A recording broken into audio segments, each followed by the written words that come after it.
DJ Moral Stories. ஏழையான சிவபக்தர் சந்தியாவோட அப்பா சுவாமி பசுபதிநாதர் கோயில்ல மாலை கட்டிட்டு இருந்தாரு. பாகுபதி நதிக்கரையில சந்தியா தன்னோட தோழிகளோட அங்க வந்தா. தோழிகள் எல்லாரும் அங்க விளையாடிக்கிட்டு இருந்தாங்க. அப்போ அந்த நதிக்கரையில அவ உட்காந்து யோசிக்க ஆரம்பிச்சா. கடவுள் எல்லாத்தையும் ரொம்ப அழகா படைச்சிருக்காரு. இந்த நதிக்கரையில வண்ண வண்ண பூக்கள், தாவி பறக்கும் வண்ணத்து பூச்சிகள், மீன்கள், பறவைகள் எவ்வளவு அழகா இருக்கு. அட சந்தியா, அங்க பாத்தியா? அந்த புதருக்கு பின்னாடி ஜோடி நாகங்கள் இருக்கு. வா போய் பார்க்கலாம். 2 பாம்புங்களோட கலரும் தங்க கலர்ல இருக்கு. தங்கம் மாதிரி பளபளன்னு இருக்கு. எனக்கு ரொம்ப பயமா இருக்கு. சந்தியா கையில ஒரு சின்ன சிவலிங்கம் இருந்தது. அது அங்க இருந்த ஒரு புதருக்குள்ள கை தவறி கீழே விழுந்துருச்சு. அட சந்தியா, நீ அந்த பக்கம் போகாத. நம்ம இன்னொரு சிவலிங்கம் வாங்கிக்கலாம். இத பாருமா, என் அப்பா எப்பவும் சொல்லுவாரு, அந்த சுவாமி பசுபதி ராஜா குழந்தைகளுக்கு எந்த ஆபத்தையும் வரவிட மாட்டாருன்னு. எனக்கு அப்பா மேல முழு நம்பிக்கை இருக்கு. அவர் எனக்கு எந்த கெடுதலையும் நெருங்க விட மாட்டாரு. சந்தியா அந்த பக்கம் போனதும் அங்க அவ வர சத்தம் கேட்டு அங்க இருந்த ஜோடி நாகங்கள் மறைஞ்சிருச்சு. அங்க இருந்த பொண்ணுங்க ரொம்பவே பயந்துட்டாங்க. இதுக்கு மேல இங்க இருந்தா நமக்கு தான் ரொம்ப ஆபத்து. அது என்ன அதிசயம்னு தெரியல. நம்ம கிளம்பி வீட்டுக்கு போயிடலாம். திரும்ப எல்லாரும் அவங்கவுங்க வீட்டுக்கு போயிட்டாங்க. சந்தியா அவங்க அப்பாவை பார்த்து, அப்பா, நீங்க என்கிட்ட ஒரு சிவலிங்கத்தை கொடுத்து அனுப்புனீங்கல்ல, அது புதருக்குள்ள விழுந்துடுச்சு. அந்த புதருக்குள்ள ஒரு தங்க நிற ஜோடி பாம்பை பார்த்தேன். ஆனா எனக்கு சிவலிங்கம் கிடைக்கல. என்னம்மா இது? சிவலிங்கத்தை இப்படி தொலைச்சிட்டு வர்றது அவ்வளவா நல்லது இல்லம்மா. எத்தனை வருஷமா அந்த சிவனுக்காக நம்ம மாலைகளை கட்டிட்டு இருக்கோம். நீ எதுக்காக அப்படி பயந்த? அந்த சிவன் உன்னை நல்லா பார்த்து பாருமா. அந்த சிவலிங்கத்தை நீ கண்டிப்பா திரும்ப எடுத்துட்டு வரணும். சந்தியா தன்னோட தோழிகள் கிட்ட, நாகபஞ்சமி வரப்போகுது. நான் என் சிவலிங்கத்துக்கு பூஜை செஞ்சே ஆகணும். வாங்க, நாம போய் அதை தேடலாம். சந்தியா, நம்ம தங்க நிற பாம்புகளுக்கு பால் எடுத்துட்டு போலாமா?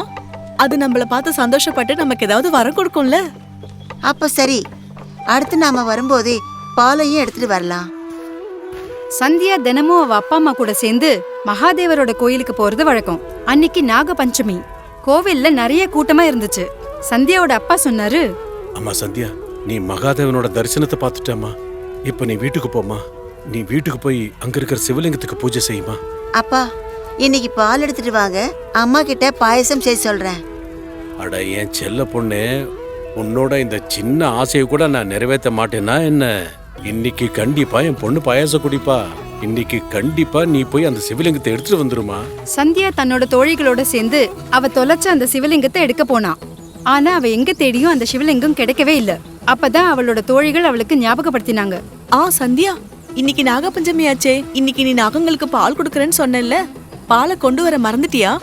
இப்ப அந்த நாகங்கள் கோவப்படும்ல. அப்பா எப்பவும் சொல்லுவாரு, அந்த சிவனோட பக்தர்களுக்கு எப்பவும் கஷ்டம் வராதுன்னு. தோழிகள் எல்லாரும் சேர்ந்து விளையாட ஆரம்பிச்சாங்க. சாயங்காலம் சந்தியா தன்னோட வீட்டுக்கு வரும்போது அவ அப்பா அவ பாம்பு கடிச்சதை பார்த்து அவ ரொம்பவே அதிர்ச்சி ஆயிட்டா. அப்பாவுக்கு என்னாச்சுமா? இது எப்படி நடந்துச்சுமா? அப்பா கோயில்ல தானே இருந்தாரு. இங்க பாருமா, நமக்கு கொஞ்சம் கூட அதிர்ஷ்டம் இல்லம்மா. உங்க அப்பா மாலை கட்டுறதுக்காக பூ பறிச்சிட்டு இருந்தாரு. திடீர்னு ஒரு தங்க நிற பாம்பு அங்க வந்து உங்க அப்பாவை கடிச்சிட்டு மாயமா மறைஞ்சிருச்சு. ஆட கடவுளே, நீங்க என்னம்மா சொல்றீங்க?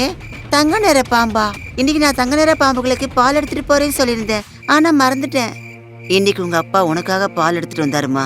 நான் சமையல் கட்டுல பாயசம் தயார் பண்ணிட்டு இருந்தேன். அதுக்குள்ள அந்த பாம்பு அவரை கொத்திடுச்சு. நாம என்ன தப்பு பண்ணோன்னே புரியல. அந்த ஈஸ்வரன் நம்ம மேல ஏன் இவ்வளவு கோவமா இருக்காரு? அப்பாவுக்கு எதுவும் ஆகாதுமா, தூக்குங்க. அவரை தூக்கிக்கிட்டு நாம 2 பேரும் சிவன் கோயிலுக்கே போயிடலாம்மா. அந்த கடவுள் நமக்கு எந்த கெடுதலும் செய்ய மாட்டாருமா. சந்தியா தன்னோட அம்மா மற்றும் ஊர் ஜனங்க உதவியோட அவ அப்பா உடம்ப கடவுள் பசுபதிநாதர் கோயிலுக்கு கொண்டு போய் சேர்த்துட்டா. அவ அந்த கோயில் மணிய ரொம்ப வேகமா அடிச்சுக்கிட்டு இருந்தா. ஏய் நாகதேவதையே, நான் கொண்டு வரேன்னு சொன்ன பாலை கொண்டு வர முடியாம போயிடுச்சு. நான் செஞ்ச தப்புக்கு என்ன மன்னிச்சிருங்க. நான் உங்க பக்த தானே, என் மேல கருணை காட்டுங்க. அப்பா உடம்புல இருக்கிற விஷத்தை வெளியே எடுத்துருங்க. அம்மா, அந்த மாதிரி அதிசயங்கள் எல்லாம் பழங்காலத்துலதான் நடக்கும். இப்போ உண்மையான பக்தியும் இல்ல, எந்த அதிசயமும் நடக்கிறது இல்ல. நீ உன் வீட்டுக்கு போமா. எங்க அப்பா குணமாகற வரைக்கும் நான் இந்த கோயிலை விட்டு வெளியே போக மாட்டேன். சந்தியா தன்னோட அப்பா உடம்புக்கு பக்கத்துல உட்கார்ந்துகிட்டா. பக்தர்கள் கோயிலுக்கு கொண்டு வந்த பூக்களை எடுத்து அங்க இருந்த அவ அப்பா உடம்பு மேல போட ஆரம்பிச்சா. அம்மா, நீ வர தாமதமாயிடுச்சு. நீ போய் உங்க அப்பாவுக்கு இறுதி சடங்கு பண்றதுக்கான ஏற்பாடு பண்ணுமா. அதுக்குள்ள இந்த கடவுள் ஏதாவது அதிசயத்தை செஞ்சாருன்னா அதுக்குள்ள உங்க அப்பா உயிரோட எழுந்து வந்திருப்பாரு இல்ல? இல்ல புசாரி ஐயா, நான் இந்த இடத்தை விட்டு நகரவே மாட்டேன். நான் இங்கிருந்து எங்க அப்பாவை உயிரோட தான் கூட்டிட்டு போவேன். அப்பா எப்பவும் சொல்லுவாரு கடவுள் அதிசயங்களை நிகழ்த்துவாருன்னு. எனக்கு அவர் சொன்ன வார்த்தைகள்ல முழு நம்பிக்கை இருக்கு. கொஞ்ச நேரத்துக்கு அப்புறமா சந்தியாவோட அம்மா அவளுக்கு பாயசம் எடுத்துட்டு வந்தாங்க. இத பாருமா, உன் அப்பா பால் எடுத்துட்டு வந்தாரு. அப்பா உனக்காக இந்த பாயசத்தை செய்ய சொன்னாரு. நீ இந்த பாயசத்தை குடிமா, அப்பதான் அவர் ஆத்மா சாந்தி அடையும். சந்தியா பாயசத்தை வாங்கி கடவுள் பசுபதிநாதர் முன்னாடி வச்சா. அப்புறம் அதுல இருந்து கொஞ்சம் பாயசத்தை எடுத்து தங்க நிற பாம்புக்காக கீழே வச்சா. மிச்சம் இருக்கிறத அவ குடிச்சிட்டா. அப்போ ராத்திரி 3 மணி இருக்கும். அப்பா பக்கத்துல உட்கார்ந்திருந்த சந்தியாவுக்கு தூக்கம் வர ஆரம்பிச்சது. திடீர்னு அங்க அவளுக்கு ஒரு சத்தம் கேட்டது. யாரு யாரது? யாரு என்ன கூப்பிட்டீங்க? ஈஸ்வரா, நீங்க தான் என்ன கூப்பிட்டீங்களா? இது நான் தான் சந்தியா. பரவாயில்ல, நான் உன்னை மன்னிச்சிட்டேன். கீழே பாரு, உங்க அப்பா கிட்ட. அவ பாக்கும்போது அந்த தங்க நிற நாகம் தான் அப்பாவோட கால்ல பற்களை வச்சு விஷத்தை உறிஞ்சுக்கிட்டு இருந்தது. கண்டிப்பா அது கடவுள் பசுபதிநாதரோட கட்டளை. அது விஷத்தை மொத்தமா எடுத்ததுக்கு அப்புறம் அந்த நாகம் அங்கிருந்து போயிருச்சு. அவங்க அப்பாவும் எழுந்து உட்கார்ந்துட்டாரு. அப்பா, நீங்க எழுந்திருச்சு வந்துட்டீங்களா? அப்பா, என்னை விட்டு ஏன் போனீங்க? அப்பா, அப்படி நீங்க என்ன தப்பு பண்ணீங்க அந்த மகாதேவனோட ரட்சகன் உங்களை கிடைக்கிறதுக்கு? அம்மா சந்தியா, உனக்கு பாயாசம் தயார் பண்றதுக்காக சிவலிங்கத்துக்கு கீழே பால் நிரப்பின கிண்ணத்தை வச்சிருந்த. பக்தர்கள் அபிஷேகம் பண்ற பால் அந்த கிண்ணத்துல வந்து சேர்ந்துரும். ஆனா அந்த பால் மகாதேவனுக்கு பிரியமான அந்த நாகத்தோட பால். அதை நான் எடுத்ததுக்காக அது என் மேல கோவப்பட்டுச்சு. எனக்கு அதுக்கான தண்டனையும் கிடைச்சிருச்சு. அப்பா, நானும் அதே மாதிரி தப்பு பண்ணிட்டேன். நானும் நாகதேவதைக்கு பால் கொண்டு வரேன்னு சொல்லிட்டு கொடுக்கவே இல்ல. அட பைத்தியம், கடவுள் நம்ம பாலுக்காக அலையிற ஆள் இல்ல. ஆனா யாரெல்லாம் கடவுள் மேல நம்பிக்கை வச்சிருக்காங்களோ கடவுள் எப்பவுமே அவங்கள நிராசப்படுத்துறது இல்ல. சந்தியா அவ அப்பாவோட திரும்பவும் வீட்டுக்கு வந்துட்டா. காலையில எழுந்து அவ பாக்கும்போது அவங்க அப்பா காலுக்கு பக்கத்துல ஏதோ ஒண்ணு மின்னுக்கிட்டு இருந்தது. அவ அத கையில எடுத்து பார்த்து இன்ப அதிர்ச்சி ஆனா. அது ஒரு தங்க விதை. அது பக்கத்துல சிவலிங்கமும் இருந்தது. அப்பா, ஏன் சிவலிங்கமும் திரும்ப கிடைச்சிருச்சு. அந்த சிவன் நம்மள மன்னிச்சிட்டாரு. மகாதேவனுக்கு ஜெய். அது தங்க பூக்களோட விதை. இந்த பூ சொர்க்கத்துல மட்டும்தான் பூக்கும். அது எப்படி நம்ம வீட்டுக்கு வந்துச்சு?